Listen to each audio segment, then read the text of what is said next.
So let's discuss the topic of electrode potential. कौन सा topic discuss करने लगे हैं?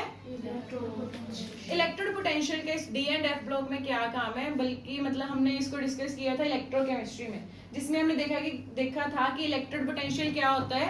जो भी रॉड है यानी कि इलेक्ट्रोड है, उसका पोटेंशियल मतलब उसकी कितनी टेंडेंसी है इलेक्ट्रॉन को लूज करने की या गेन करने की। अब इसका जो रॉड वाला जो काम है, इसका डी एंड एफ में क्या काम आ गया, लेट्स डिस्कस अबाउट दैट। ठीक है, इसमें हम मेनली डिस्कस करेंगे कंपाउंड की स्टेबिलिटी के बारे में, कि जो भी कंपाउंड बना है वो स्टेबल है भी या नहीं स्टेबल, या अगर हम ऐसा कंपाउंड कोई किसी एलिमेंट का बनाएंगे तो वो स्टेबल बनेगा या नहीं बनेगा। सो स्टेबिलिटी के लिए सबसे पहले हम डिस्कस करेंगे टॉपिक आयनाइजेशन एंथैल्पी, जो हम ऑलरेडी डिस्कस कर चुके हैं। होती क्या है ionisation enthalpy? Energy required to remove the valence electron from the neutral gaseous atom. ठीक है, मतलब जो लास्ट वाला इलेक्ट्रॉन है वैलेंस इलेक्ट्रॉन, उनको रिमूव करने के लिए जितनी एनर्जी चाहिए उसको क्या बोलते हैं? Ionisation enthalpy. समझ आ गया? अगर मैं बोलूं कि किसी एलिमेंट की आयनाइजेशन एंथैल्पी लो है, लो का मीनिंग क्या है? Is it easy to remove electron और डिफिकल्ट? इजी। लो मीन्स हम बिना एफर्ट के उसके इलेक्ट्रॉन रिमूव कर देते हैं। सो अगर उसके इलेक्ट्रॉन इजीली रिमूव हो जाए, इलेक्ट्रॉन रिमूव होंगे तो ही तो कंपाउंड बनेगा। एक बात समझते हो ना, कि अगर आयरन जो है if it is present in elemental state, एफ ही पड़ा है, मतलब वो ओनली आयरन इज देयर। अगर उसको कंपाउंड बनाना है तो उसको अपने इलेक्ट्रॉन क्या करने पड़ेंगे? इधर लूज और गेन। समझ आ गया? तो अगर इलेक्ट्रॉन लूज होंगे तो ही तो कंपाउंड बनेगा। तो इसी वजह से अगर इलेक्ट्रॉन लूज हो गए तो उसका कंपाउंड बन जाएगा, एंड कंपाउंड क्या होगा? More stable. जो एलिमेंट जितनी जल्दी अपने इलेक्ट्रॉन लूज करेगा वो उतनी जल्दी कंपाउंड बनाएगा। इलेक्ट्रॉन लूज करके वो जो एलिमेंट है वो अकेला ही थोड़ी ना बैठा रहेगा ऑक्सीडेशन स्टेट में। समझ आ गया ना? मान लीजिए आयरन है, आयरन ने अपने 2 इलेक्ट्रॉन लूज कर दिए, क्या बन गया? वो Fe2 पॉजिटिव। Fe2 पॉजिटिव तो अकेला रह ही नहीं सकता, क्योंकि वो चार्ज स्पीशीज है, वो किसी ना किसी के साथ कंपाउंड बनाएगा ही बनाएगा कंबाइन करके। समझ आ गया? सो जो एलिमेंट जितनी जल्दी इलेक्ट्रॉन लूज करेगा उतनी जल्दी उस पर चार्ज आएगा, उतनी जल्दी ही वो क्या बनाएगा? कंपाउंड। समझ में आ गया ये बात? सो कंपाउंड की स्टेबिलिटी के लिए हम क्या देखते हैं? Ionisation enthalpy. क्या होती है ionisation enthalpy? Just repeat it. Energy required to remove the valence electron. अगर लो है आयनाइजेशन एंथैल्पी, मतलब इज इट इजी और डिफिकल्ट? अगर इजी लूज कर गया तो कंपाउंड बनाना इजी और डिफिकल्ट? इजी, मतलब कंपाउंड क्या होगा? स्टेबल। समझ आ गया ना? जितनी जल्दी वो लूज करेगा उतनी जल्दी उस पर क्या आ जाएगा? चार्ज आ जाएगा। अगर 2 लूज कर दिए तो 2 पॉजिटिव चार्ज, और 2 पॉजिटिव चार्ज किसी 2 नेगेटिव के साथ कंबाइन करेगा ही करेगा। अगर कंबाइन करेगा तो क्या बन जाएगा? Compound that will be stable. Is it clear?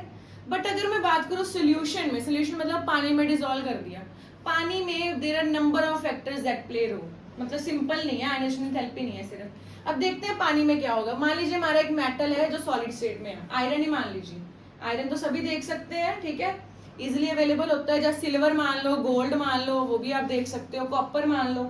तो कोई भी मेटल है एम सॉलिड, सबसे पहले जब भी पानी में डिसॉल्व करते हैं पहले सॉलिड से बनती है गैस। क्या बनती है? ऐसे सॉलिड को डायरेक्टली सॉलिड में डिसॉल्व नहीं होता, या डायरेक्टली उसके आयंस नहीं बन सकते। सबसे पहले सॉलिड को कौन सी स्टेट में लेके आना पड़ेगा? गैसियस। कौन सी स्टेट में लेके आना पड़ेगा? सॉलिड से गैस को कन्वर्ट करना डायरेक्टली, सॉलिड टू गैस, क्या बोलते हैं इसको? सब्लिमेशन। याद है ना सारा लोअर क्लास में पढ़ा? So solid to directly gas क्या बोलते हैं हम इसको?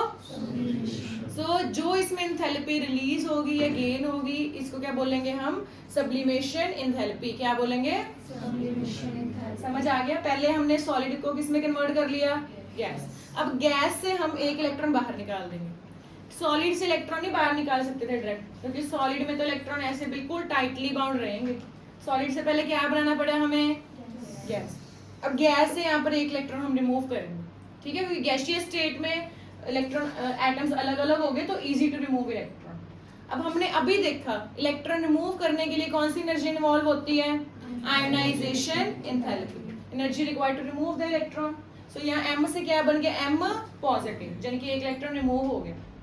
समझ आ गया? इलेक्ट्रॉन मतलब नेगेटिविटी बाहर गई तो m पे कौन सा चार्ज आ गया? पॉजिटिव। क्लियर है? सो इसमें कौन सी एनर्जी लिखी मैंने? Ionisation enthalpy. यहाँ पर जो लिखा है ना डेल्टा एच, डेल्टा मतलब होता है delta H is a symbol of heat change या एंथैल्पी चेंज। इसके नीचे SUV लिख दिया मतलब सब्लिमेशन एंथैल्पी, इसके नीचे I लिख दिया मतलब आयनाइजेशन एंथैल्पी। अब हमने जो M पॉजिटिव बनाया है, ठीक है, गैस वाला, इसको हम पानी में डिसॉल्व करेंगे। जो पॉजिटिव वाला बन गया गैस वाला, पानी में डिसॉल्व कर दिया तो क्या बन गया ये M पॉजिटिव एक्वस। पानी में डिसॉल्व करने के टाइम कौन सी एनर्जी इन्वॉल्व होगी? Hydration enthalpy. कौन सी होगी? समझ आ गया? सो पानी में डिसॉल्व करने के लिए हमने 3 टाइप की एनर्जी देखी। पहले सॉलिड को किस में कन्वर्ट किया? गैस। तो कौन सी एनर्जी हुई? सब्लिमेशन एनर्जी बोल दो या सब्लिमेशन क्या बोल दो? एंथैल्पी। फिर गैस से हमने उसका इलेक्ट्रॉन रिमूव किया। इलेक्ट्रॉन रिमूव करने के लिए कौन सी एनर्जी है? Ionisation energy. फिर जो गैसियस बना था उसको पानी में डिसॉल्व किया। पानी में डिसॉल्व करने के टाइम कौन सी एनर्जी है? हाइड्रेशन एंथैल्पी है, हाइड्रेशन एनर्जी। क्लियर? ये तीनों एनर्जीज जो है मिलके, ठीक है, सॉल्यूशन की ओवरऑल एनर्जी डिसाइड करती है, यानी कि डेल्टा एच टोटल। ठीक है, टोटल मतलब सॉल्यूशन को हमने डायरेक्टली किसमें, मतलब जो सॉलिड था, सॉलिड को डायरेक्टली किसमें डिसॉल्व किया? पानी में, एंड उसका आयन बन गया। अब एज इट इज तो है नहीं कि हम सॉलिड को पानी में डालेंगे तो वो डिसॉल्व हो जाएगा। अब सॉलिड को पानी में डाल के देखो कुछ नहीं होना, तो इसको डायरेक्टली तो पॉसिबल नहीं है, बट इसको वन स्टेप में अगर देखें तो क्या होगा? Delta T H total energy. T मतलब होता है टोटल। टोटल जो है किस किस का सम है? Sublimation, ionisation and hydration. समझ आ गया? सॉल्यूशन मतलब आपको क्या करना है, जो सॉलिड है उसको पानी में डिसॉल्व करना है, और पानी में डिसॉल्व ऐसे ही नहीं कर देना, उसका आयन बना के पानी में डिसॉल्व करना है, सो दैट इसको कंपाउंड बन सके। आयन क्यों बनाया? कंपाउंड बनाने के लिए हमें क्या चाहिए? आयन, पॉजिटिव नेगेटिव जो भी आयन है, अदरवाइज तो कंपाउंड ही नहीं बनेगा। समझ आ गया? क्लियर है? क्योंकि कंपाउंड बनेगा इसी वजह से। क्यों बनेगा? क्योंकि अगर आयन होगा, कोई पॉजिटिव होगा तो ही नेगेटिव आएगा। समझ आ गया? सो ये जो टोटल एनर्जी है यही इलेक्ट्रोड पोटेंशियल के बारे में बताता है। जिनकी इलेक्ट्रोड पोटेंशियल कहाँ से आया है? ये टोटल एनर्जी से। ठीक है, so electrode potential a measure of total energy. किस किस का सम है ये? It is sum of sublimation enthalpy, ionisation enthalpy and hydration enthalpy. समझ आ गया? सो मैं ध्यान से देखिए मैंने क्या लिखा है। In solution stability depends upon electrode potential. Solution में किस पे डिपेंड करता है सारी चीज? Electrode potential. इलेक्ट्रोड पोटेंशियल की ब्रैकेट में मैंने क्या लिखा है? Total enthalpy, delta T H. Total total किस किस का सम है? यहाँ पर हमने लिख दिया sublimation, ionisation and hydration. So electrode potential measure of delta T H, यानी कि यही मैंने बात लिखी है दोबारा, is the sum of this this and this. इतना समझ में आ गया? ये सारा क्लियर है? मतलब मेनली इलेक्ट्रोड पोटेंशियल में हम किसकी बात करेंगे? Stability of compound. Stability of compound. पहले हम क्या देख रहे थे? मतलब अगर सॉल्यूशन की बात ना करें तो आयनाइजेशन एंथैल्पी। क्या देख रहे थे?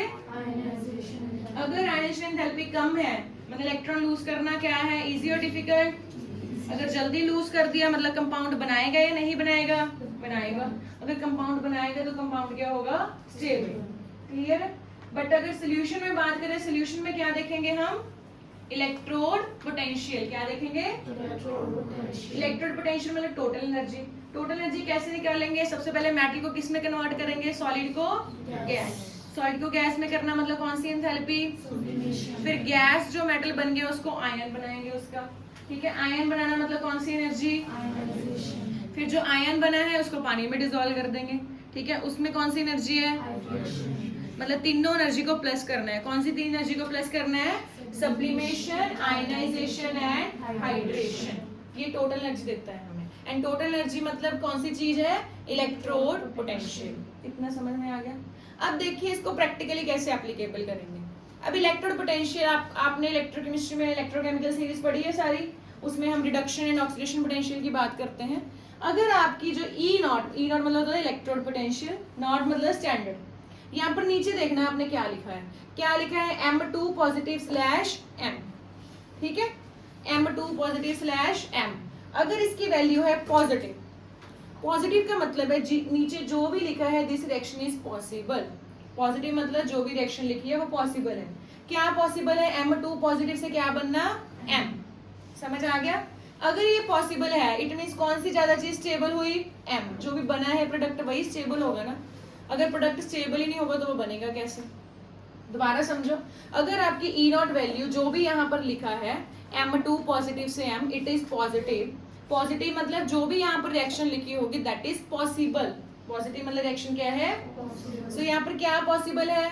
M2 पॉजिटिव से क्या बनना? M। अगर ये पॉसिबल है इट मीन्स कौन सी चीज स्टेबल है आपकी? जो बना है, क्या बना है यहाँ पर? M, वो ज्यादा स्टेबल है। समझ आ गया? क्लियर है? ओके। नेक्स्ट चीज, अगर मैं यहाँ पर बोलूँ ME0 M2 positive to M is negative, negative मतलब ये रिएक्शन पॉसिबल है? M2 तो M रिएक्शन नहीं, ये रिएक्शन इज नॉट पॉसिबल। अगर पॉसिबल ही नहीं है तो क्या कौन सी चीज ज्यादा स्टेबल होगी? ये वाली है M2 पॉजिटिव, M2 पॉजिटिव। समझ आ गया? अगर मैं बात करूं M2 पॉजिटिव, 2 पॉजिटिव किस में बनेगा? कंपाउंड में या ग्राउंड स्टेट में? 2 पॉजिटिव कंपाउंड में, ठीक है। कंपाउंड बनाने के लिए उस पर चार्ज चाहिए। ये तो M तो स्टेबल ही है, M तो सिर्फ आयरन ही है, बट अगर कंपाउंड बनाने के लिए उसको क्या चाहिए? उसके ऊपर चार्ज। समझ आ गया बच्चे? क्लियर है? सो ये आपको ध्यान में रखना है। अगर वैल्यू पॉजिटिव है, पॉजिटिव मतलब रिएक्शन क्या है? पॉसिबल। जो अगर रिएक्शन पॉसिबल है तो कौन सी चीज स्टेबल होगी? जो प्रोडक्ट बना है, ठीक है। अगर E0 की वैल्यू नेगेटिव, नेगेटिव मतलब रिएक्शन पॉसिबल है कि नहीं है? नहीं। अगर रिएक्शन नहीं पॉसिबल तो कौन सी चीज स्टेबल होगी? Only reactant. इतनी बात समझ में आ गई? क्लियर है? चलिए, अब जो ट्रेंड है ये वाला E0 M2 positive to M values का ट्रेंड D ब्लॉक में, वो हमारा जो है इरेगुलर है। ट्रेंड मतलब पहले हम स्कैंडियम से लेके हम अगर जिंक तक जाएं तो कोई ऐसा ट्रेंड नहीं है कि इंक्रीज कर रही है या डिक्रीज कर रही है, ऐसा ट्रेंड नहीं है। ट्रेंड क्या है? इरेगुलर। क्या है? क्यों? क्योंकि इसमें कौन कौन सी 3 एनर्जी इन्वॉल्व है? Sublimation, ionisation and hydration. मतलब इसमें जो ionisation energy and sublimation energy का कोई ट्रेंड नहीं है, किसी की ज्यादा है किसी की कम है, इसी वजह से कोई ट्रेंड नहीं है। समझ आ गया? तीन मेनली 3 एनर्जी, मैंने 2 लिखी है, मेनली 2 है, बट अब 3 भी लिख दोगे तो कोई बात नहीं। क्लियर? समझ आ गया? नेक्स्ट चीज यहाँ पर this question is very very important. First series सबको पता है कौन सी है? फर्स्ट ट्रांजिशन सीरीज कौन सी वाली है? Scandium, titanium, vanadium, chromium, manganese, iron, निकल, कॉपर, जिंक। इसमें सिर्फ कॉपर ही ऐसा एलिमेंट है जिसकी value E0 M2 positive to M की क्या है? पॉजिटिव। बाकी सबकी क्या है? सिर्फ कॉपर की वैल्यू क्या है? Positive. And this question is very very important. Copper की कितनी वैल्यू है? It is plus 0.34। ठीक है, ये मैं किसकी किसकी कर रही हूँ? Cu2 पॉजिटिव से क्या बन गया हमारा? Cu, यही M2 पॉजिटिव से M, इसकी बात कर रहे हैं। सिर्फ कॉपर ही ऐसा एलिमेंट है जिसकी वैल्यू क्या है? पॉजिटिव। अब पॉजिटिव का मतलब क्या है? कि ये रिएक्शन पॉसिबल है। पॉसिबल मतलब कौन सी चीज स्टेबल है? ओनली M, मतलब M2 पॉजिटिव स्टेबल नहीं है। अब कॉपर की वैल्यू पॉजिटिव क्यों है? मैंने क्या लिखा है? कॉपर एक्सेप्शन है, only element which has positive E0 value in first series. ठीक है, क्वेश्चन इससे बन जाता है व्हाई कॉपर हैज E0 0.34 मतलब पॉजिटिव है, और why copper has positive electric potential. अब इसका सीधा सीधा आंसर क्या है? इसमें जो sum of enthalpy of sublimation and ionisation is not balanced by hydration enthalpy. मतलब जो इसमें सब्लिमेशन एंड आयनाइजेशन की एनर्जी है वो इतनी ज्यादा है कि इसकी हाइड्रेशन एंथैल्पी इसको बैलेंस नहीं कर पाती। इसका मतलब क्या है? अब मैं डिटेल में इसको बताती हूँ। जब सब्लिमेशन होती है that energy is positive energy. Positive मतलब इसको गेन करना पड़ता है, यानी कि सप्लाई करनी पड़ती है, पॉजिटिव है ये। ठीक है, आयनाइजेशन एनर्जी भी क्या है? पॉजिटिव, मतलब इसको भी क्या करना पड़ता है? हमें सप्लाई करना पड़ता है इसको भी। ठीक है, ये भी पॉजिटिव आएगी। सिर्फ ओनली एनर्जी जो हाइड्रेशन एनर्जी होती है ये होती है नेगेटिव, मतलब ये होती है रिलीज। क्या होती है? समझ आ गया? सो E0 की वैल्यू तभी नेगेटिव आएगी जब हाइड्रेशन वाली ज्यादा होगी, कि सिर्फ यही एनर्जी नेगेटिव है, बाकी दोनों तो पॉजिटिव है। समझ आ गया ना? जो सब्लिमेशन है मतलब आपको सॉलिड को गैस में कन्वर्ट करना है, आप हीट प्रोवाइड ही करोगे, आप उसको हीट करोगे। इलेक्ट्रॉन निकालने के लिए भी हमें क्या करनी पड़ती है? हीट सप्लाई करनी पड़ती है। बट जब हाइड्रेशन होती है तब एनर्जी क्या होती है? Release, negative. ठीक है, सिर्फ यही वाली जो एंथैल्पी है वो नेगेटिव है। सो अगर ये वाली हाई होगी, सबसे ज्यादा होगी, तो ही जाके आंसर मतलब E0 का नेगेटिव आएगा। बट कॉपर के केस में E0 का आंसर नेगेटिव क्यों नहीं आता? क्योंकि ये दोनों की वैल्यू ज्यादा है रेदर देन दिस से। ठीक है, sum of sublimation enthalpy and hydration enthalpy is more than sublimation and ionisation enthalpy is more than hydration enthalpy. इसको एग्जैक्ट वर्ड में क्या लिखेंगे? Sum of sublimation enthalpy and ionisation enthalpy is not balanced by hydration enthalpy. As it is आपको question आता है and as it is आपको answer लिखना होता है। समझ आ गया बच्चे? So why E naught value of copper is positive? Because in it sum of sublimation enthalpy and ionization enthalpy is not balanced by hydration enthalpy. समझ आ गया बच्चे? क्लियर है? इसके बाद बस लास्ट हमारा जो आज का है that is E naught value जो है M and zinc and nickel के are more negative than expected, मतलब एक्स्ट्रा ही नेगेटिव है। नेगेटिव मतलब कि रिएक्शन जो है, अब देखिए मैंने यहाँ पर नेगेटिव लिख दिया, Mn2 टू Mn नेगेटिव है। नेगेटिव का मीनिंग क्या है कि ये रिएक्शन पॉसिबल है? अगर पॉसिबल नहीं है तो कौन सी चीज ज्यादा स्टेबल है? Mn2 positive. कौन सी ज्यादा स्टेबल है? Why Mn2 positive is stable? अब सबको पता है, हम डिटेल में कर चुके हैं कितनी बार। Mn2 की कन्फिग्रेशन क्या है? 3d5 means clear. Zn2 to Zn more negative. More negative में रिएक्शन पॉसिबल है तो कौन सी चीज ज्यादा स्टेबल है? Why Zn2 positive is stable? 3d10 fully fit. समझ आ गया? सिर्फ इसमें एक और एक्सेप्शन आ गई अब निकल की। D block is full of exceptions. निकल की वैल्यू क्या है? More negative. Again reaction possible है, मतलब कौन सी चीज ज्यादा स्टेबल है? Ni2 positive. क्यों स्टेबल है इसको याद ही करना पड़ेगा, because of its more negative hydration enthalpy. मैंने अभी बताया ना नेगेटिव वैल्यू कब आती है? जब ये वाली वैल्यू ज्यादा होती है। तो इसमें जो नेगेटिव वैल्यू क्यों है? क्योंकि इसकी हाइड्रेशन एंथैल्पी बहुत ज्यादा है। It has more negative hydration enthalpy. Topic समझ में आया आपको? आज का कौन सा टॉपिक है यहाँ पर? बोलिए, repeat after me. Electrode potential. कौन सा टॉपिक है? सबसे पहले इसमें किसकी बात करते हैं? कंपाउंड की स्टेबिलिटी की। कंपाउंड बनाने के लिए एटम को क्या लूज करने पड़ेगा? इलेक्ट्रॉन लूज करेगा तो ही कंपाउंड बनेगा। सबसे पहले लूज करने के लिए जो एनर्जी होती है कौन सी होती है?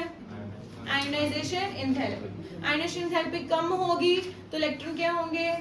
इजिली लूज एंड कंपाउंड क्या होगा? More stable. बट सोल्यूशन में हम किसकी बात करेंगे? इलेक्ट्रोड पोटेंशियल की। किसकी बात करेंगे?